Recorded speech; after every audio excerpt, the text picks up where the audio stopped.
بسم الله الرحمن الرحيم الحمد لله والصلاة والسلام على رسول الله أعوذ بالله من الشيطان الرجيم بسم الله الرحمن الرحيم وليس الذكر كالأنثى وإني سميتها مريم وإني أعيذها بك وذريتها من الشيطان الرجيم صدق الله العظيم. We begin in the name of Allah subhanahu wa ta'ala. And today of the series of lectures on family life in Islam, we're going to focus on how to find out the personalities and how to find out how a person is when getting into marriage, when choosing a partner, and also this will help us in finding out personalities with children, also with parents, how to deal with these people, what's the best way of dealing with these type of people. Especially even if you're married, even if you already are married, how to know how one's spouse is, one's wife is, one's husband is, and then to best go around dealing with this person. We want to focus on that. To begin with, I just want to quote a hadith of the Prophet ﷺ, where the Prophet ﷺ gives the reasons for people getting married, and he says, sallallahu alaihi wasallam, he says, تُنْكَحُ الْمَرْأَةُ لِأَرْبَعٍ, that a woman is married for four reasons. For four reasons. One is لِجَمَالِهَا, either she's married for her beauty, وَلِحَسَبِهَا, either she's married for her lineage, for her position in status in the society, وَلِمَالِهَا, either she's married for her wealth and for her being rich, وَلِدِينِهَا, or either she's married for her religion, or she's married for her character or her personality. There's two meanings of the last one. Now, the Prophet ﷺ then said, فَاخْتَرْ الدِّينَ تَرِبَتْ يَدَاكَ, to choose the deen, the religion, or according to the second interpretation, choose the personality type. تَرِبَتْ يَدَاكَ, you will be successful. Okay? This just does not apply to women only, but men are also married for several reasons, some of these reasons, and also men can be married for their strengths, for their abilities, for their quwwah, for their appearance. Okay? They can be married for several reasons. For instance, in the Holy Quran, in the 20th juz of the Holy Quran, Allah subhanahu wa ta'ala talks about Shu'aib alayhi salam. Shu'aib, this is different Shu'aib from the actual Prophet himself. His daughters, they were at a place where they had to water their own flock of sheep, and Musa alayhi salam happened to come across them. And he gave water to their sheep, and he also lifted a well that had, or the cover of a well that was very heavy. Many men had to lift it up, and he lifted it up with one arm. Later on what happens, I don't want to go to details of it, but later on what happens is that one of the daughters wants to get married to Musa alayhi salam. So she chooses two qualities. She says in the Holy Quran, this is chapter number 28, verse number 26, she says, Ya abati ista'jirhu, O my beloved father, why not employ him? Why not employ Musa alayhi salam? Inna khayra man ista'jarta al-qawiyyul amin. The best person you can employ is a person who is al-qawi, who is strong, and al-amin, who is trustworthy. And why she chose these two qualities is because one, for his strength of lifting the cover of that well with one arm, whereas many other men had to lift it together. And the second one was when she came to call him, he was so honest and he was so modest, that though she was a person who would show him the way to her father's house, he said, let me go and let me ride in front. She should have been the one who should have showed him, so she should have been the one in front. But he said, let me be in front, and you be behind, you guide me from behind. Because he did not want to see, let's say the wind or something would have blown her clothes, and he would have, some part of her body would have been apparent to him. He did not want that to happen, and he did not want his eyes to be on her. Rather, he wanted to be in front because of his modesty. So when she saw these two qualities, she said, I want to get married to him for these reasons. Okay. So the ulama point out here that these are two qualities which women will find, which they will want in men. On the other hand, women have got their beauty, and women have got many other traits which they can show and display, and men will fall to these. There are plenty, but if you just want to look at a brief, just look at one place in the Holy Quran, look in Surah An-Nur, which is the 24th Surah of the Holy Quran.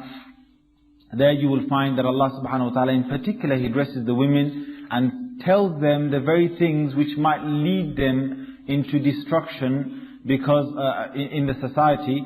This is chapter number 24, verse number 31. Allah subhanahu wa ta'ala says, وَلَا يُبْدِينَ زِينَتَهُنَّ إِلَّا مَا ظَهَرَ مِنْهَا. Women should not display their ornaments or display that which Allah has given as a beauty. إِلَّا مَا ظَهَرَ, except that which is apparent, naturally apparent, like their face, their hands and so on. That which is naturally apparent they should not go beyond that. And He talks about, the Quran is a brilliant psychological book that goes into the deep reasons why people do certain things.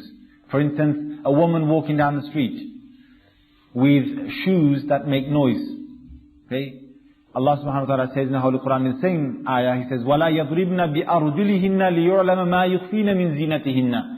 Women should not walk in a manner in streets, or walk in a manner in a place, so that making noise with their shoes, so that لِيُعْلَمَ مَا يُخْفِينَ مِنْ زِينَتِهِنَّ, so that others will start to think of the hidden beauties that Allah has kept within themselves. Okay, behind their clothes, behind their souls and so on. So these can be reasons why people might want to attract others towards themselves. But anyway, coming back to that hadith where people get married to one another for several reasons. Unfortunately, this Muslim ummah, we've ended up with a lot of marriages that are not fruitful. You have a lot of marriages where unfortunately they break up, or the people, let's say the couple, don't get on with one another. It's very unfortunate. And the reasons for that, I really have to say, is when they choose to get married for beauty, when they choose to marry someone for the wealth, when they choose to marry for the lineage, for their status, and so on, and not to get married to a person because of their religion or the religious side of theirs, or, for instance, their character. Unfortunately, a lot of parents in back home in our countries, they look at these values. They will look at a woman's beauty, and I know this myself because the country that I come in, one of the main things that people will look at is when they're going to choose a bride for their son. They will look at the beauty. They will look at the nose. So it's something which is derogatory. It puts her down. Okay, and yet they don't look at that. When they were themselves in this situation, when they were being looked at by others, when they were young and just about to get married, they hated this. But yet they go around, they will look at a woman. This happens in most of these countries. Okay, look at the type of nose she has, look at her face, look at her complexion, look at her, the way her cheeks are, look at her ears, look at her height, judge her by her height, by her color, her skin, and so on. These things are more of a value to some people than the actual innate feelings and the values which the person has. To look more inside. They look more on the outside than to look more on the inside. And because they do this, when you live with a person, when you're married to them, you don't live in the long term with their outside appearance. Because the outside appearance slowly deteriorates. You don't have a beautiful woman or a handsome man stay handsome throughout their whole lives, and that their beauty increases for you as they get older. Yet the inner self is more important, because you're living with that type of person. It doesn't matter how beautiful a person is. Who they are on the inside is more important, because the minute they're angry, if they become angry, then you want to find out who you're living with. Do they suppress their anger? Do they hold grudges against you? Would they rather forgive you and forget, or would they rather fester their feelings for you, resentful feelings for you, and then never forgive you? Unforgiving people. Are they people on the inside, people who like to, who spend their wealth in a manner that is suitable for the family? They think of the consequences. They're not people who are extravagant. They don't want to spend all the money in one day and then have to go into debts the next day. Or are they people who would rather Keep the money. Never spend it. Be stingy. Don't spend on the children. Don't buy clothes for the children. Don't use money on the house. Change the decoration of the house, or change the house. And these things really get to a point when either the woman or the man, they will fall out with one another. Because of the inner self, not because of the outer self. You can be one person can be, have an average look, but their beautiful character inside can be so good that you can stay with this person for the rest of your life without any bitter feelings. And the Prophet ﷺ summed it up in a hadith of Muslim. He said, "Ad-dunya kulluha mata'." The entire world is all wealth and property and assets. It's all wealth. وَخَيْرُ مَتَاعِ الْمُسْلِمِ الْمَرْأَةُ الصَّالِحَةُ. The best of a Muslim's wealth is a righteous and a pious woman. That is his best wealth he can have. If you have a wife who is caring, who is lovable, who cares for you, who looks after your needs and so on, you're living with a person who is literally, who can be for you a virgin of paradise, a woman of paradise who's living with you. And she'll make your dreams come true. She'll make your life she'll make you seem so happy when you could have so many troubles around you. Yet if you're living with a woman who is not of this character, who's always looking for your faults, who's looking for the faults in others, who's always behind you and looking at something which you are doing wrong, looking at the wrong side of life rather than the good side of life, then she will become a person who will make your life miserable.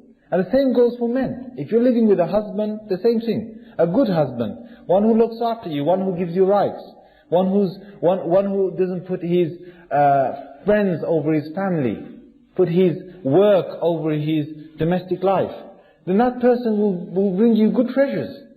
He'll keep you happy. But if the person doesn't care about you, doesn't bother about you, is only after your looks, what will happen after a month? Where Sayyidina Ali radiallahu anhu, he was asked once about marriage, and somebody asked him, he said, "Ma ziwaju?" He said, what is marriage? And Sayyidina Ali radiallahu anhu, he said, "Sururu shahrin." He said, it's a month's happiness. He summed it up. He said, it's a month's happiness.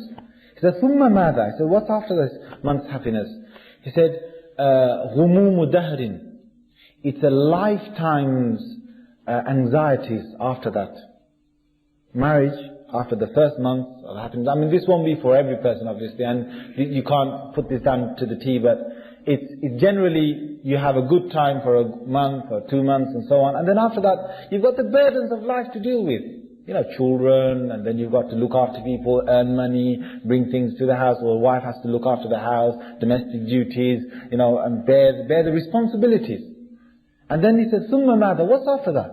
Ali radiallahu anhu said, "Kusuru zahrin." With all these burdens around you and on top of you, your back starts to bend. It gets worse. And then he said, "Summa madha?" What's after that? He said, "Nuzulu qabrin." Then after that, it's time for you to go into the grave.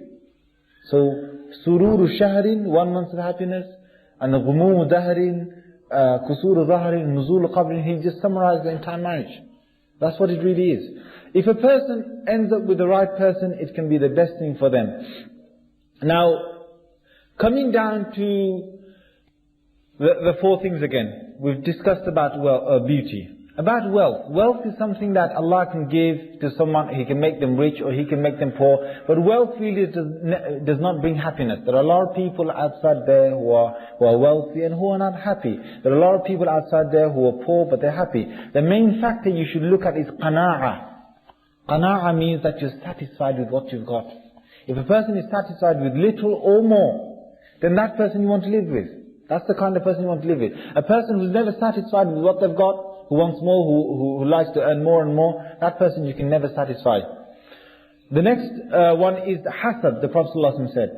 Lineage. A lot of people throughout our countries, they look for chaudhris, or they look for sayyids, they look for people who have got a high status. I mean, these are good things. I'm not saying that people shouldn't look for these things. If you can get a woman with beauty, if you can get a man with beauty, and then at the same time he's handsome, at the same time he's got a good status, in the society. At the same time, he's rich as well. At the same time, he's got a good character. Alhamdulillah. You've got nurun ala nur, you've got light over light, you've got the best, you've got all four in one person, in a wife or in a husband. But to actually not have the character and to have good beauty, good health, wealth, and at the same time good status, but you don't have a good character, forget it.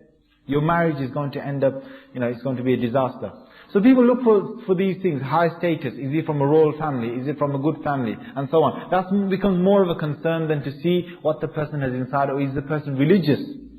That's what you should look at. Is the person religious? Is the person one who will bring me good fortune in the future, or one who will ruin my life and ruin my family? That should be more of a concern. Unfortunately, a lot of Muslims out there, they don't look at this.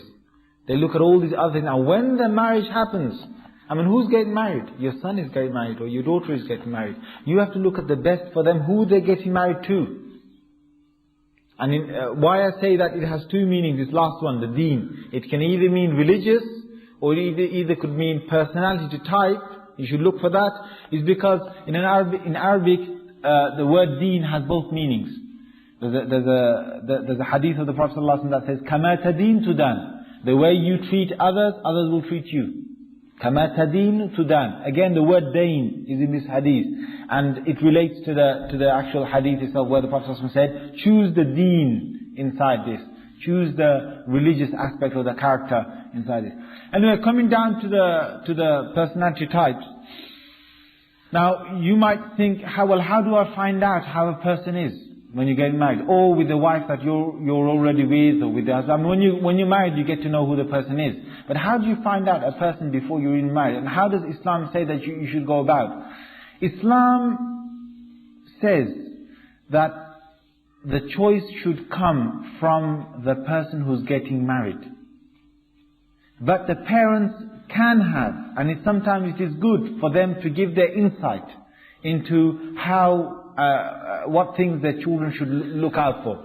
Now the parents are people with a lot of experience, and children should not say that, I don't care what the parents say, I like this person on these basis and I'm going to get married to this person. This is wrong. At the same time, the parents shouldn't force, or the parents shouldn't become adamant or blind to some of the things that the children are raising. Like, I don't like this in this person, or I don't like that. No son or no daughter, you have to get married, because what will the extended family say? What will people say now? How do you think I will feel? And so on. Or this person is a cousin or a relative of mine or something, that you have to, because I've already given my word. These things shouldn't come in the way. And parents shouldn't make commitments in the way of, just because of their own satisfactions, their own son or their daughter's marriage is spoiled. When it comes to arranged marriages, a lot of the marriages that happens in our society is arranged. Now, if it's arranged, but the consent, a good consent and the honest consent of the bride and the groom is there, both of them, their consent is there, then alhamdulillah, go forward. If their consent is not there, and they are somewhat forced, literally forced, or forced with pressure, this can also happen. Pressure by saying, putting so much pressure on them, what will happen? You have to, he's a good person, or she's a good person, you have to get married. And putting so much pressure that they're forced to make the decision, but once they make it, then they are unhappy for the rest of their lives, or for a great portion of their lives. This will have great ripples. It will affect them, it will affect their children, it will affect their future. If nothing happens, they might get divorced. If they don't get divorced, then they will remain unhappy for the rest of their lives. And that's your daughter and your son going through that, because you preferred the wealth, you preferred the beauty, you looked at what other people say, and you get your daughter or your son into this situation. This is something which is disastrous. So there should be a combined understanding from the parents and from the children. If the bride or the groom, they find out later on that, especially in the case of the bride, if she finds out that she does not like the person, she can actually Islamically, she can go to a court in a normal Islamic governed system. She can go to the court and she can get her marriage annulled. She can get the marriage broken. This is from a hadith in Bukhari, hadith number 5138 of Bukhari, where Khansa bint Khuddam, she was a person in the Prophet ﷺ's time, أن أباها زوجها وهي ثيب فكرهت ذلك فأتت رسول الله صلى الله عليه وسلم فرد نكاحها. Her father got her married to a person. She did not like him, and after the marriage she came to the Prophet ﷺ, and then she said, I don't want to stay with this person. The Prophet ﷺ asked her a few questions, and after that said, okay, I annul my marriage, I break your marriage. Okay? So if the person is not happy, then the person should not stay in. It's not good sometimes that you suppress the person, keep them in marriage after they hate the trait or the character of the other person they're living with, or they don't like the looks of the person they're living with. You can't, you can't. I mean, character is not the only thing. You have to have looks as well. A person getting married to another person shouldn't get married to a person, looking at their looks. They think, okay, I'll sort of manage. It shouldn't be that kind of thing. It should be something which, okay, their looks appeal to them, at least appeal. I mean, I'm not saying that they should look for someone who's, Miss Beauty on the earth or something. Some people, unfortunately, they look for so many things that they just don't end up getting married. They have a long, time they don't get married because they want a perfect person. You can't have a perfect person. You have to compromise in certain things. And, either it's going to be a place where the person is living, their looks or something else. A person has to come to the end where they say, okay, I'm going to compromise on these things and I'm going to accept these other things. In Islam, forced marriages is not allowed at all. Forced marriages is not allowed. And it's haram to do so, and people who do that, especially it happens back in our countries, it happens where the person, especially the girls, are forced into marriage. That is totally haram. And the people who are doing this, they will be accountable on the Day of Judgment, and they will have to answer for what they've done. Love marriages in Islam, on the other hand, can work out if the people, Islam has a whole procedure of how one person sees another. The thing that Islam says is, Islam does not say that you should look at the proposal of the person you get married to once and that's it, or never at all. Especially if a person never sees the person they get married to, that is not right. The Prophet ﷺ, he told his Sahabas, go and see the person who you're getting married to. There's many ahadith to prove that. So it's absolutely necessary to see the person and to sit down with a mahram. This is the distinction that Islam has between the Western values and Islamic values. That the West say that you can sit with the person, date the person, go out with the person as many times as you like, get to know the person. Islam says you can sit with the person, you can talk with the person, but with a mahram or a blood relative of the girl, of the one who you get married to.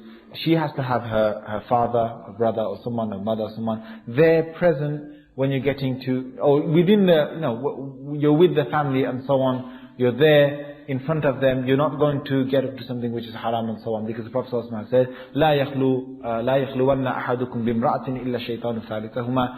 None of you no man will ever get in secrecy with a woman, but the third amongst them will be the shaitan, will be the devil. So, and you can have many sittings like this. You can have as many sittings as you want until you're satisfied. So there's not one or two. Some cultures actually say you can only sit once. It's very unfortunate that these cultural things come in the way. People can't actually get to know who the other person is. And before they know it, smack, they're married to the other person. This is wrong. This is a cultural thing. Where, for instance, in some tradition, the Bengali tradition or the Pakistani tradition, you have one sitting or two sittings or three sittings. And then again it's formal, where the groom will come along with loads of presents or with loads of things, and he never sits with the actual other person. He just sees her from a distance, or she sees him from a distance. They don't get together and sit and talk and get to know one another before they get into the marriage. It's very important, this is. And culturally they feel that they must do this because this is the way it was done for them, and that is the way it was done for their fathers and their mothers. And it doesn't have to go on, because the Quran condemns that. The Quran actually says, "Inna wajadna aba'ana ala umma wa inna ala athari muhtadun." When the Makkans were stubborn with their culture and their ways, and they said that we found our forefathers doing this, we will do the same thing. The Quran condemned that. You don't look at what your forefathers have done if it was wrong. Now they didn't like you when they were getting married. You possibly don't like it when you're getting married. But you just keep these things going on because your culture demands it. It's not that your religion demands it. So in Islam there is really no boyfriend or girlfriend according to the Holy Quran. The Quran, two different places in Surah Al-Nisa, it says, وَلَا مُتَّخِذَاتِ أَخْدَانٍ. The purpose of marriage should not be that you're going to make friends. The purpose of marriage is a responsibility. It's something you're getting into because it's a lifetime responsibility. You're going to be looking after the other person. It's not something you want to live with a person for her looks or for his looks or something. And if you look in Surah Al-Nisa, 4th 4th Surah of the Holy Quran, verse number 25, you will find that Allah says that they should not, there should be no boyfriends in Islam. And if you look in Surah Al-Ma'idah, chapter number 5, verse number 5, you'll find Allah says there should be no girlfriends in Islam. You get to know one another with the mahrams in front, and then after that you go ahead with marriage. Now coming down to how to figure out how a person is. When you meet a person for the first time, you might find that you're getting to see this person for the first time, but there are a lot of things inside you will not find out. And what I want to give you today is something which you can take away today and work on it. If you're getting married, you can use this to find out how the person is. If you're already existing with the marriage, you can find out, well, this is how my partner really is, and I have to accept the way she is or he is. If you've got children, again, this can be applied to children and adults alike. But there is a danger in giving this.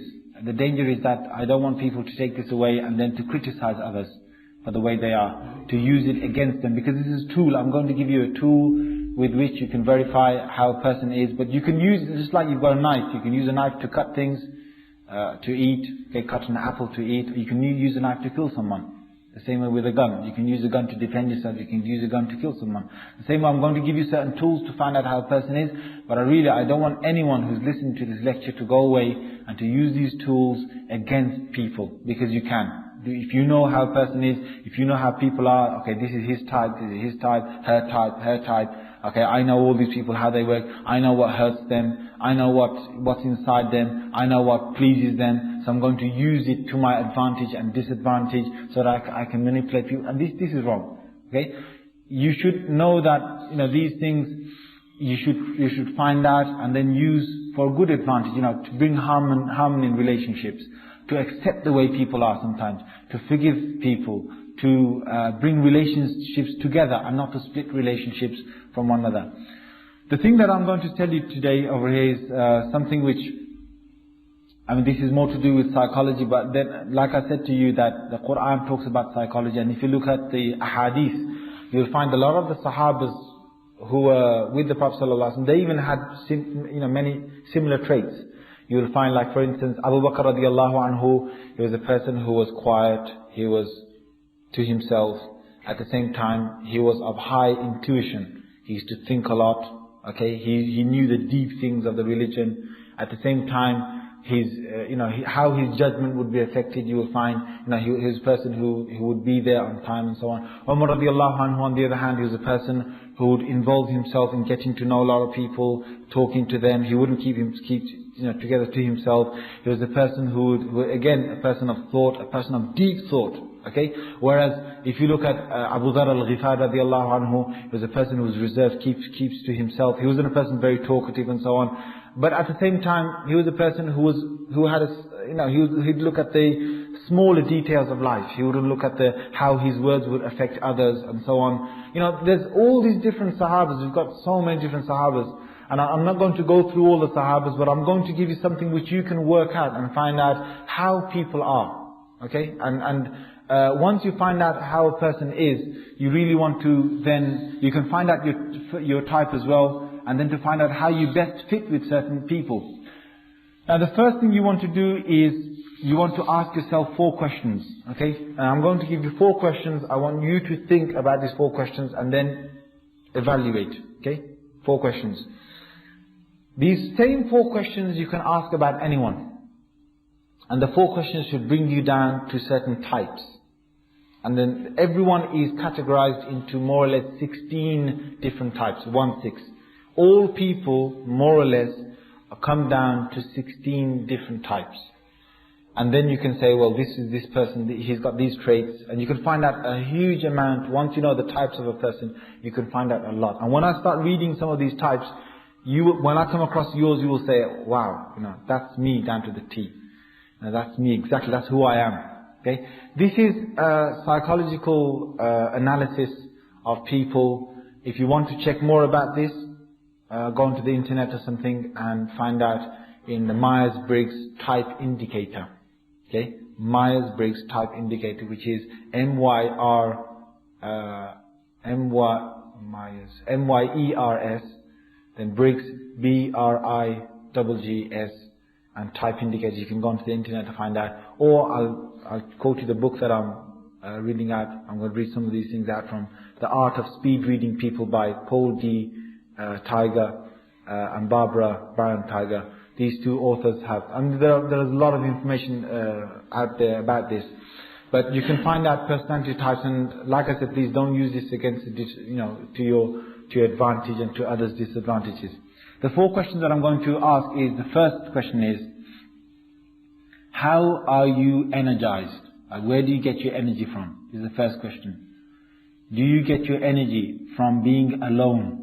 Or do you get your energy from talking to people? Or I can rephrase the same question by saying, are you more of a private person or are you more of a public person?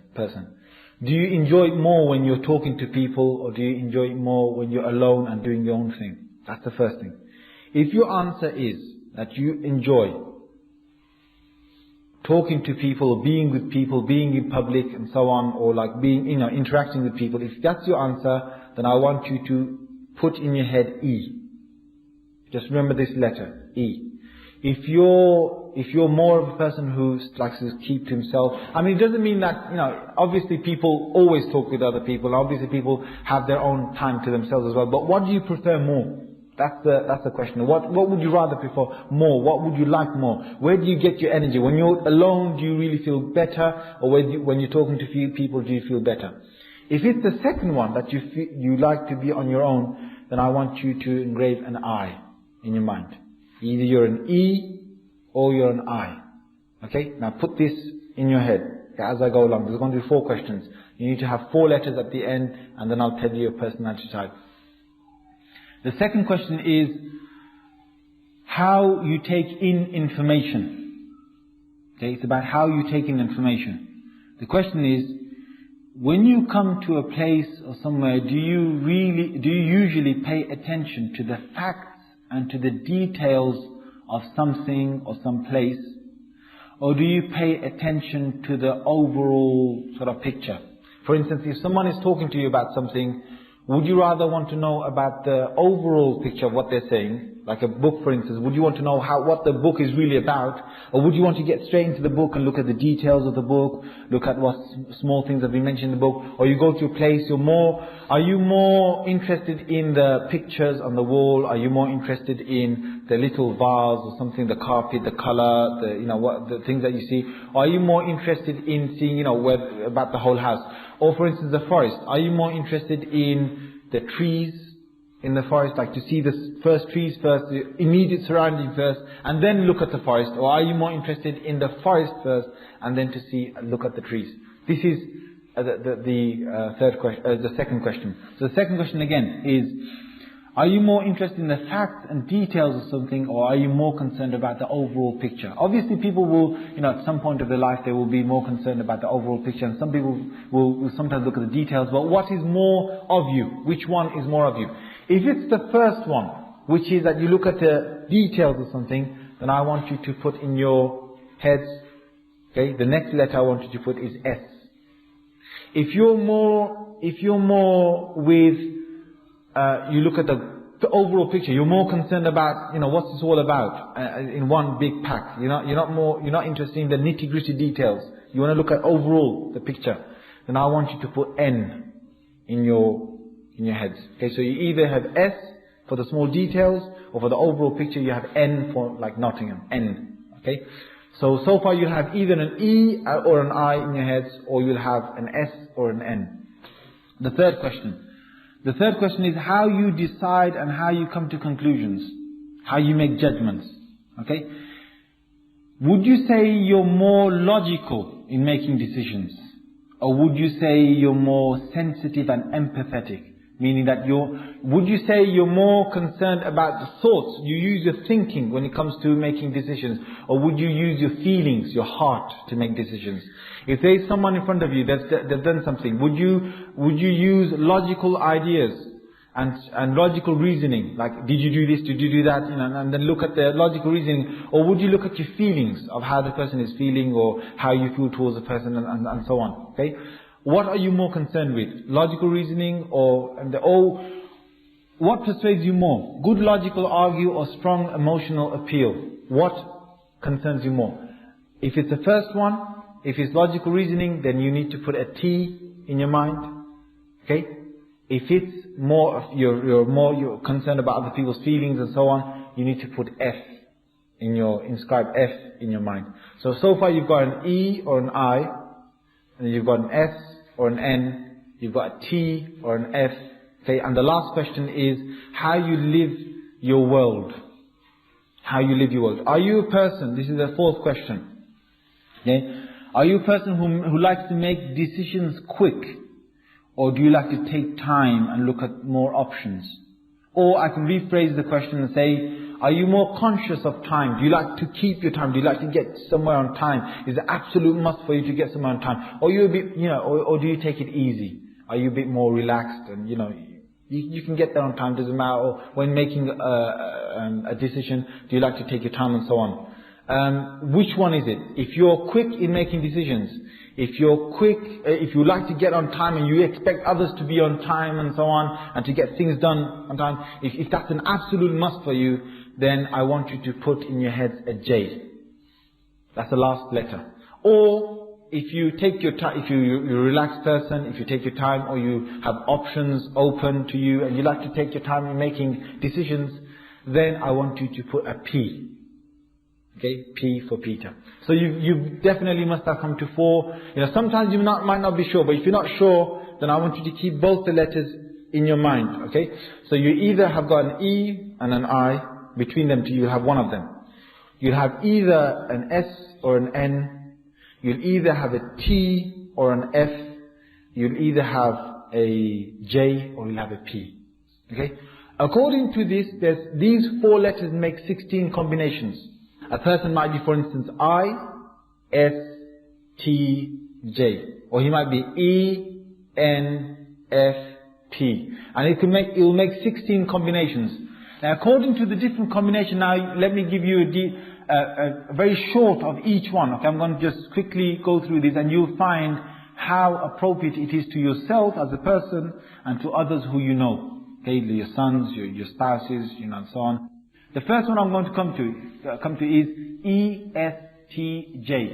If someone's combination is ESTJ, then these are the type of people who are realistically, they like to size up situations, look at goals, they like to make sure that the job is done correctly, they're natural leaders, okay, so they want to be in lead. Okay, these type of people who they want to be in lead, they don't want to be led by others. Okay, and why I'm saying all of this is because I want you to think now. If you get into marriage, and this is the person you're marrying, you have to understand that if you're a leader, and this person's a leader, you're going to have problems. Because one has to give in. Okay? If you look at these types, one has to give in. Although 2 leaders can't rule in one house, and I've seen a lot of marriages where there's 2 leaders, because I've been using this for some time. You've got 2 leaders in one house, they can't get on. They're always having quarrels. Until one gives in, the marriage will not work out. Okay, so they're natural leaders. They're serious, and they don't, they don't like nonsense. They're fair as well. They're fair people. They're willing to take difficult assignments. They're willing to make tough decisions. They act insensitively. Okay, these people, they don't have, they like to get down to the job. They like to say things straight. Okay, they're brusque. Okay, they won't look at how the other person is feeling and so on. That's not more of a concern for them. So they can be insensitive. Now can you imagine if this person is with a person who is sensitive? Can you imagine if I'm going to go through some other types of guys who are really sensitive. Can you imagine if you put 2 people together? One's sensitive, he can't take jokes. One person, who likes to be absolutely serious on time. And this person is the one who's insensitive, doesn't care about other people's feelings and so on. What will happen to the relationship? But these people are often outgoing, they are friendly, they like to be in control. They can intimidate less assertive people, meaning that they want to control others. They're most comfortable when everyone knows where the rules are. So they're very concerned about rules. They'll make sure no one breaks the rules. Can you imagine now if they get with people who like to break rules? There are some people who like to break rules. There are some people who like to bend rules. There are some people who like to stick to rules. Now these people are the type who like to stick to rules.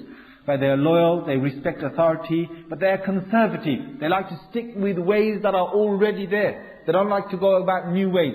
Now can you imagine if they get with a person who likes to change a new lifestyle, change their ways every now and then, every year they want to, change their outlook, change their ways, change the system in the house, change the system with their children and so on. Can you imagine if these people get with the other people, how they will live together?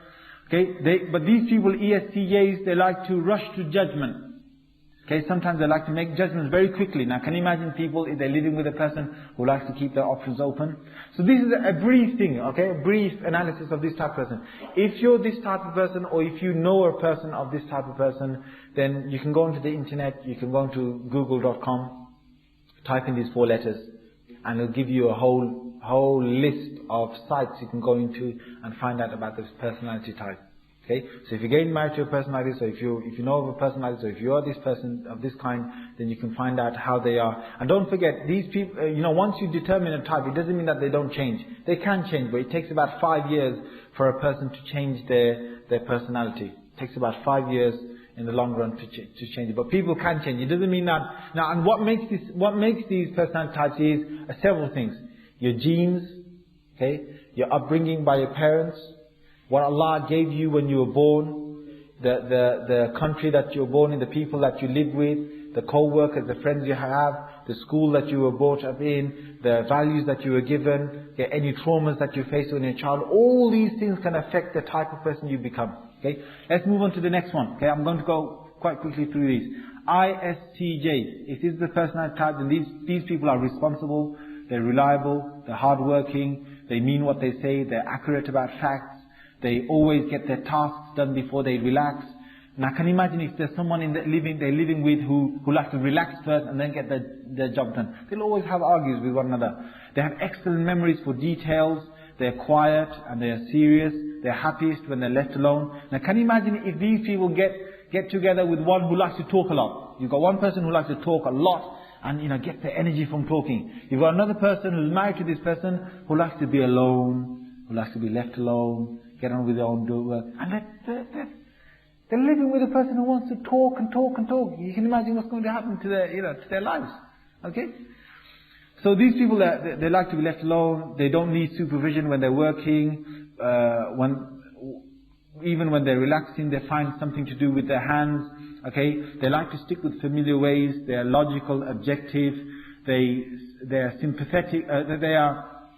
They may seem that they are unsympathetic or uncaring to others. It's the way that they are because they like to think a lot and so on. They're not likely to be influenced how people feel about their decisions. So they might say something, that's it, I care about this and I've said this, finished. Okay, so there are advantages and disadvantages of every type. They are fair people, they can be sometimes stubborn, they can be conservative. Okay, let's go to the next one. ESFJ.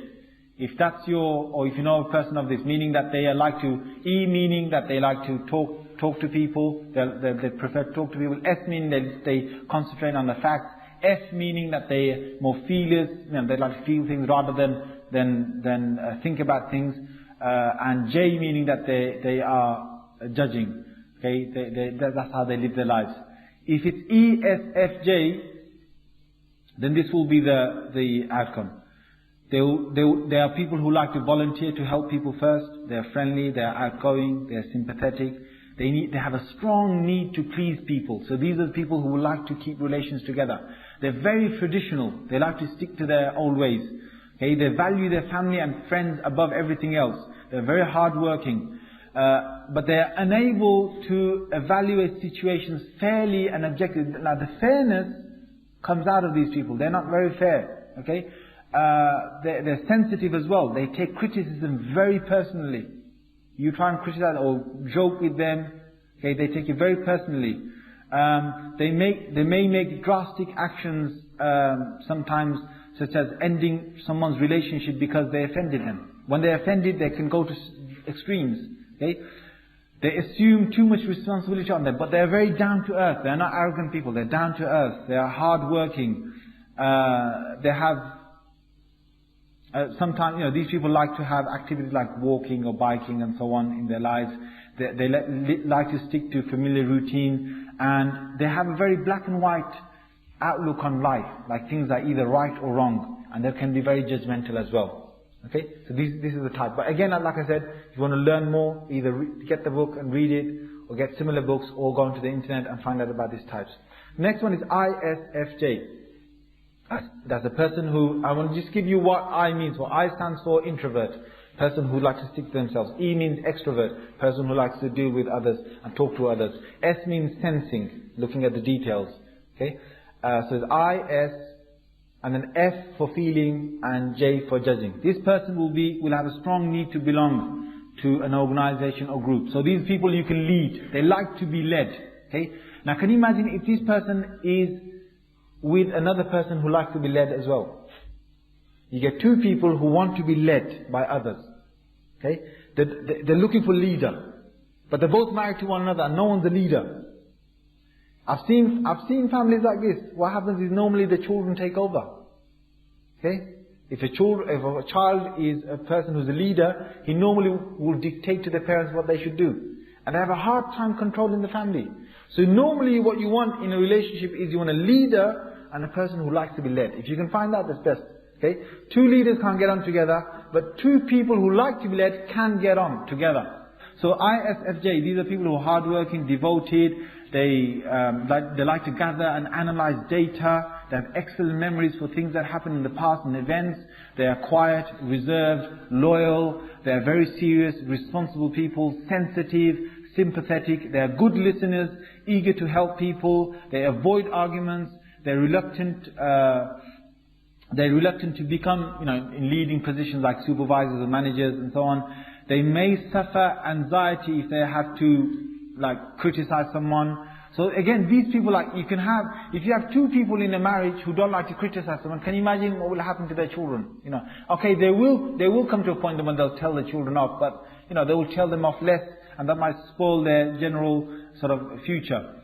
They are comfortable applying knowledge gained through direct experience. They go through a risk of being taken advantage by other people. Okay? They're warm, they're helpful, they have a few friends that they share their feelings with, and they don't like it when people actually take their own their personal details and they share it with someone who they haven't given permission. Going to the next one now. Now we're moving to a total different type of person. Okay, ESTP. So these people are extroverted, they like to talk with a lot of people. They find that enjoying. S, sensing, thinking and perceiving. P is for perceiving. So ESTP. These people are fun-packed and with adventure. They're full of adventure. They're not the other types we were talking about. They're active, curious, playful, adaptable to many environments. They rarely think through the consequences of what they're doing. They're realistic, impulsive, super observant about their surroundings. They constantly scan their environment and people around them.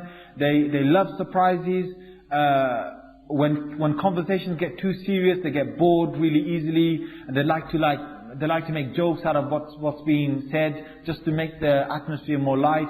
There are people who love outdoors, who love sports. They're most natural athletes. Okay, they have trouble sitting still. And again, let me just say that if you have a child who's like this, a lot of parents complain about hyperactive children.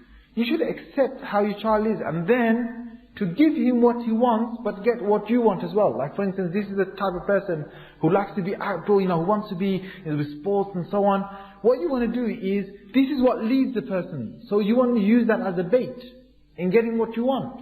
So you want to say, look, my son, if you get your homework done, I'll let you enjoy your sports, I'll take you out for a game, or I'll let you go into this place and have a game. But get this done first. Okay, now that incentive will make this child, want to do the homework. But if you just leave them alone, they'd play, they'd joke, they'd, do everything else, but they won't study. Now that's not their type. Okay, they don't want to study. Now if you've ended up with a child like this, What you want to do is you want to find out what they like and what they dislike, and then use the things they like as a bait, okay, and to give them incentives and motives to work towards. These people are quite pragmatic, they're friendly, talkative, energetic, they love to laugh and joke around, and they like to take risks as well in life. Okay? The next one, ISTP. So that's introvert, sensing, they think, and they also perceive. Now each one I'm going through, if you're a person with a lot of contact with a lot of people, you will have come across these type of people in your life. These people, ISTP, they are independent, self-contained, aloof, they stay away from people, they would rather stay to themselves, ultimate pragmatists, cool, objective, when things the going gets tough, they can remain cool, and they're the best in looking at the situation, what's needed to be done, they're the best to get down to it straight away. They're best responding to challenges that arise spontaneously. They have a talent for logical analysis to solve problems. They're less skilled in interpersonal conflicts. Now these are the type of people, when it comes to people and relationships, they're not good at making good relationships. Unfortunately, they have good skill of knowing what to do in certain situations with things and situations, okay? But they're not good with people, unfortunately. They're very private, realistic and extremely practical. They like to work alone. Most of the jobs could end up in taking high risks. They're honest and down-to-earth people. That's a good thing about them. They're not people who are arrogant. They rarely try to control others. Okay? Moving to the next one. ESFP.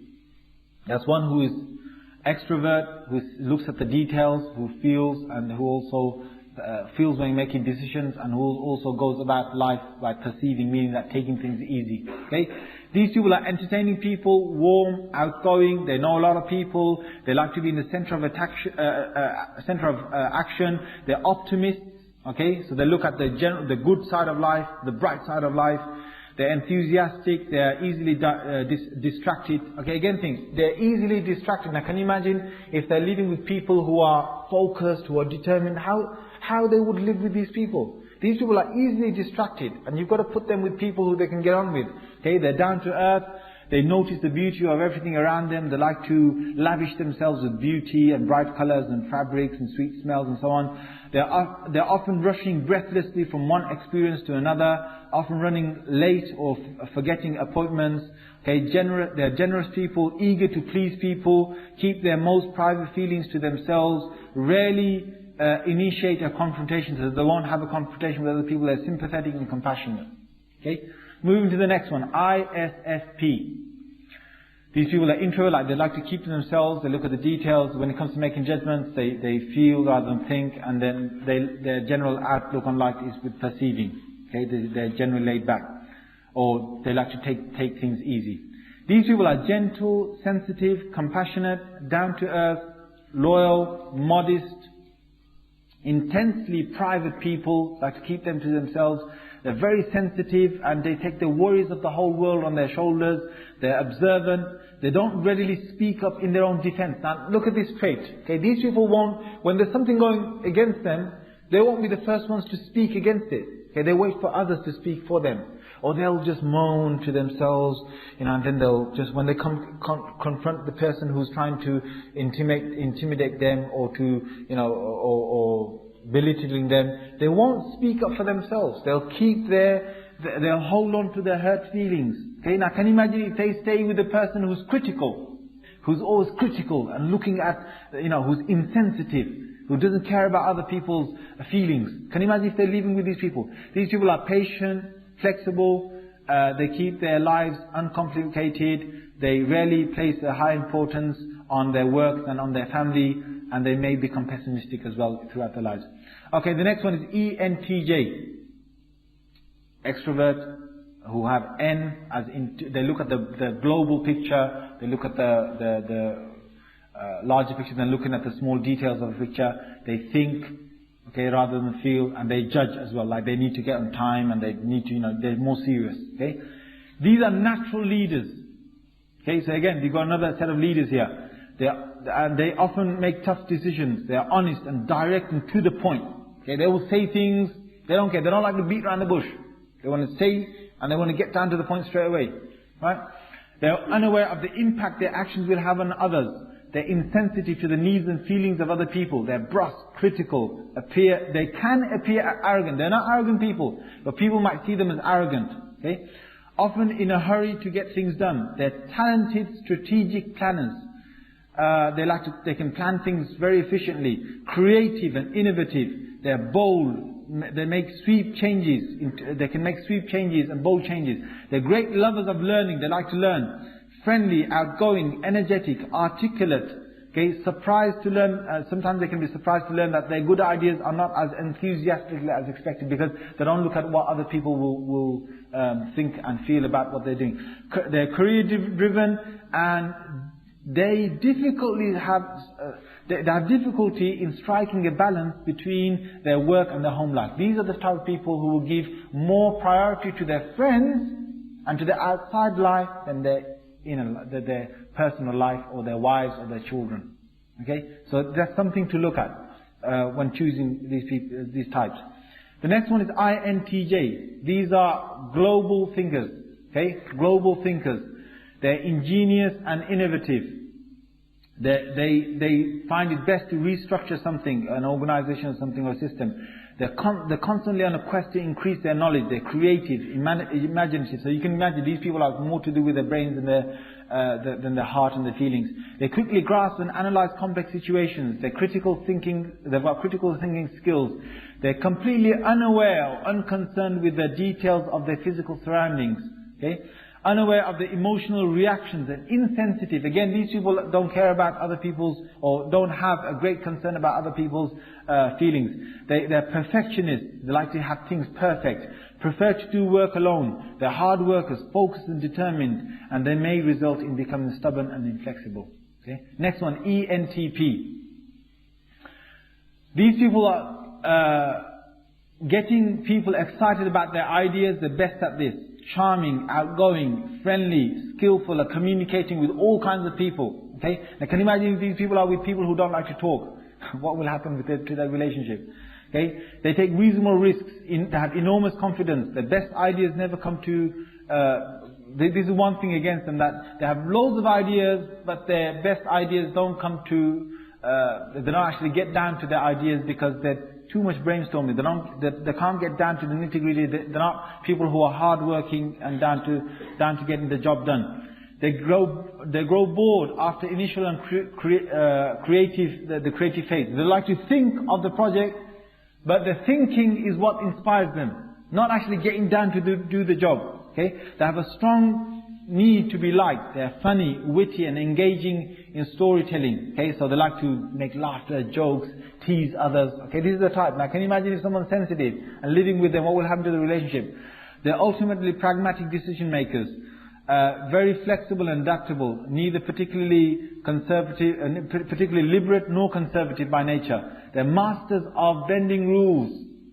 These people like to bend rules. They don't like to keep rules. Can you imagine if they're living with a judge, with a person who's got a J, likes to keep rules, stick to authority. And these people, take it easy, bend rules and so on. What will happen to the relationship?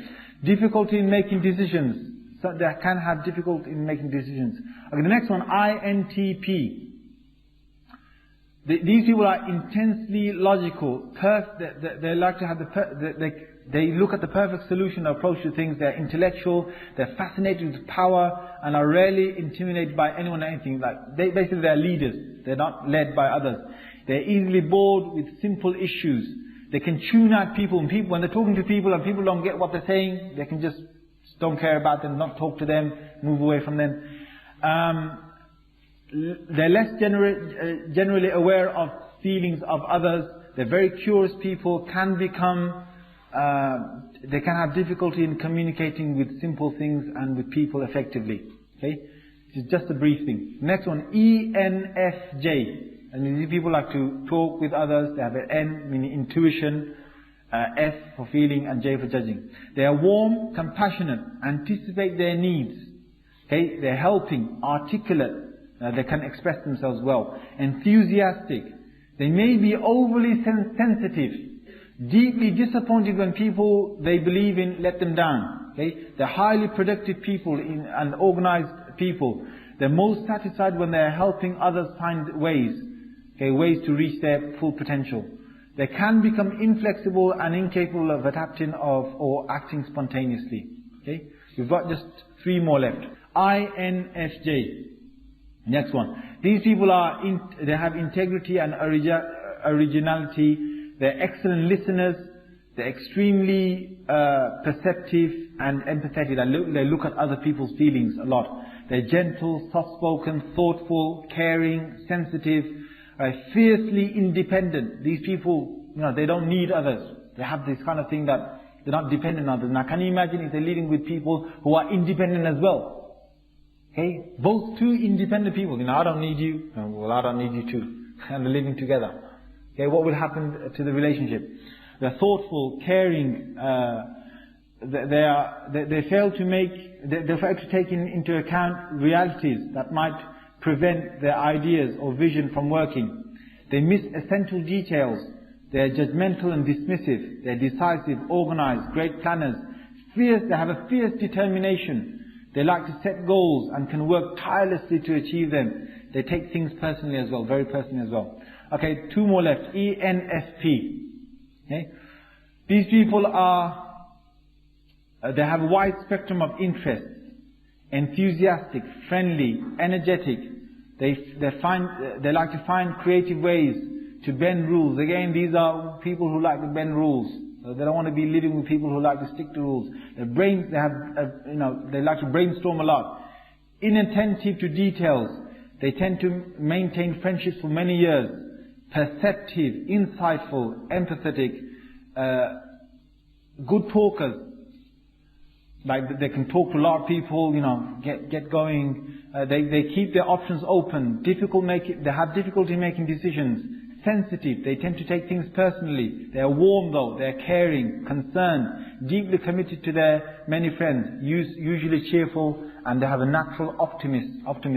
Can you imagine if this person would be good to live with a person who is a pessimist. A person who looks at the dark side of life, this person would be good to live with because he will always push them towards optimism. And that person will always push them down towards looking at some of the dark side of life. But you shouldn't have 2 people who are optimists. 2 people who look at always the bright side of life, it won't work down. 2 people who always are pessimists, who look at the dark side of life, they won't get that. The last one, INFP. Now I've come to the last one. You must have come to your own one by now. INFP, these people, they're passionately committed. They're sensitive and caring. They have a great empathy for people. They may appear rather cool and aloof, meaning far away from people, and even uncaring to people who don't know them well. But that's not how they are inside. They take almost everything personally. They keep their feelings to themselves, allowing their resentment to fester. Again, they're very sensitive people. They're often disappointed when someone does not live up to their expectations. Creative and imaginative. Okay? Not bound by convention or traditional ways of doing something. Okay? They're open-minded. But they're tolerant of others who have an alternative lifestyle, so they can adjust to others. They're very good people at adjusting to other environments. And often enjoy spending large periods of their time alone in quiet reflection, reading or writing. Now, I've gone through the 16 personality types, okay? Of these, you're definitely in one of them. Sometimes you might feel, well, I'm between these 2. But nevertheless, you can come down when looking at a relationship or when you're looking for a person, how to find out who they are, what they are. Look at the information. All you need to do is ask these 4 questions. When you ask the 4 questions, you know the personality type. Go away with those 4 questions. Look on the internet. You'll find a lot more than what I've said. A lot more. Okay, about how the people are. Well, like I said, use it to advantage. To bring, to say to yourself, well, can I live with this person? That's what you want to say to yourself. Can I live with this person? Some of these people get on with others. And some of them don't get on with others. Some of them get on because they share one thing. Others get on with people, they share 2 or 3 things. The more they share within them, with each other, the more they can get on. Some of them are total opposites. Okay, I'll give you an example. ESFJ. Can you imagine this person living with a person who is INTP? Total opposite. Okay, what will happen? I've seen it happen in real life. ESFJ is concerned with getting things on time. Right? Having things in their correct ways. and so sensitive, oversensitive. He's looking at, and he wants to make sure that everyone's feeling happy. Yet he doesn't understand how to keep relations with other people. But he's a good, hard-working person. The other person, INTP, is one who tries to keep to himself, just reading a book, doesn't care what's going on around him, okay, doesn't get on time. Not on time, always thinking about and insensitive, doesn't care about other people's feelings. Now can you imagine these two opposites living together? And unfortunately, some marriages end up like this. When you don't look at the inner feelings of a person, you don't look at what's inside. And again, with parents and children, if you've got a child will not be your same type. A child will be different. A child will be someone Allah has made him. Okay, you could be an INTJ, but you have a child who is ENFP or something. Someone who's laid back. You like to get on time, someone who's laid back. You're sensitive, but someone who's insensitive. You're a person who likes to, look at the bright side of life, someone who's pessimistic, and so on. Okay? And you've ended up with this child. Well, what's the best way to deal with this child? How do you change the child? I'm not saying that people can't be changed. They can be changed. But it takes some years to change people, okay? People don't change overnight. Inner things don't change overnight. It takes sometimes years for people to change. But you've got to look at people as, okay, first I accept how this person is, and second, to look at what appeals to the person, and then to try and change them with things that best suit them. You can't say, well, you're a person who doesn't care about others, and then you talk to people in that manner. You can't do this. You're a person who doesn't like to talk to people much, and you're living with a person who likes to talk. Well, you've got to compromise. Talk to the person, okay? Or if you're a person who doesn't like to, who likes to talk, compromise and don't talk so much. Okay, you'll upset the person and so on. So there's many things you can look at. And just before I finish, I just want to say that people have to really give up. Okay? Islam means you give up. Don't expect others to give up to your ways. Normally what happens in marriage is that both compromise. One might start from far right and far left, other one from far left.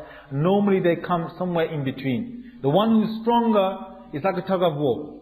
The one who's stronger will be able to pull the other one closer to his own grounds. That's what normally happens. Now, we'll come to the end of this session.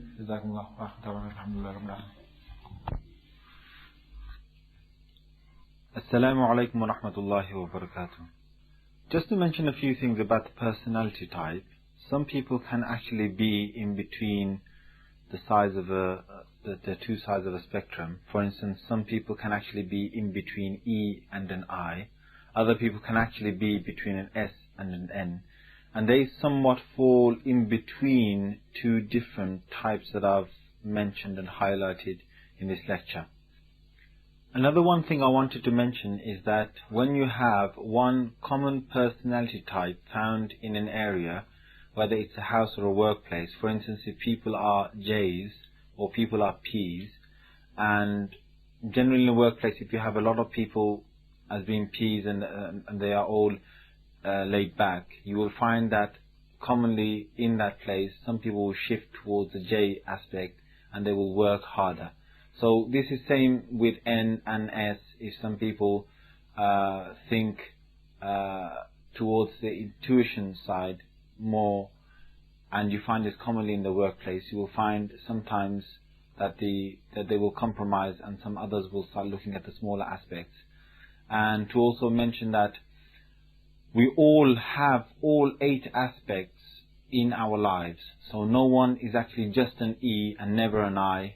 No one is actually just an extrovert and never an introvert. No one is actually a person with intuition and not with sensing. We all share these, but we just have a preference to one side, to use it more than others.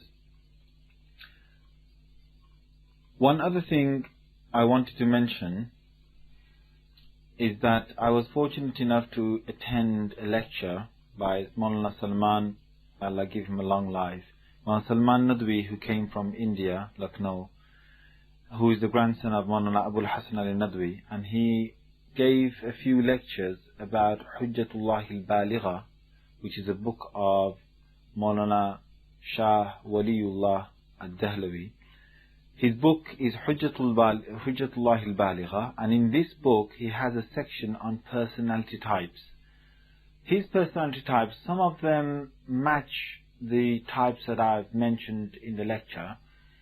Some also have a different aspect, and I just want to share a few of these things. How the Shaykh divides his personality types is, first he divides it between the angelic and the animalistic. So some people have, and every person will have some aspect within themselves towards the angels, and other people will have towards the natural drives that we have within ourselves of fulfilling our desires. The animalistic desires, meaning the desires to eat a lot, or the desires to fulfill our passions with one another, with the opposite gender. But Shah Waliullah rahimahullah then divides the angelic into two. He says that some angels are of a higher ranked degree. They are known as the Malakul A'la, and some are lower ranked. They are Malakul Sufla. So some human beings have the desire to be of the higher ranking angels, and some of the lower ranking angels. And both of these higher ranking and lower ranking angels, or the degrees, are exactly what I explained in the lecture about intuition and sensing. The higher being the intuition and the lower being the sensing. He also divides the animalistic desires into two: a strong sense within the body of fulfilling these desires, and a weak sense, meaning that some people like to eat a lot if they have a strong desire, or like to fulfill the passions a lot, and some people have this weak inside them. They fulfill them, but they do not fulfill it to the maximum degree. These four now create four combinations. Either a person will have one aspect of the ranking of angels, meaning that he would have a desire to be like the Malakul A'la or the higher ranked angels. At the same time, he will have a strong animalistic desire, or he will have a desire of being with the lower ranked angels, or a desire to be like them, Malakul Sufla, at the same time having still a strong animalistic desire. And a person can have Malakul Sufla on the one hand and a weak sense of an animalistic desire. Four combinations are made. Shah Waliullah then explains that some people have a clash between their desire of being with the Malakul A'la and their animalistic desires. And some people don't have a clash, but they actually have controlled or maintained a harmony between the two.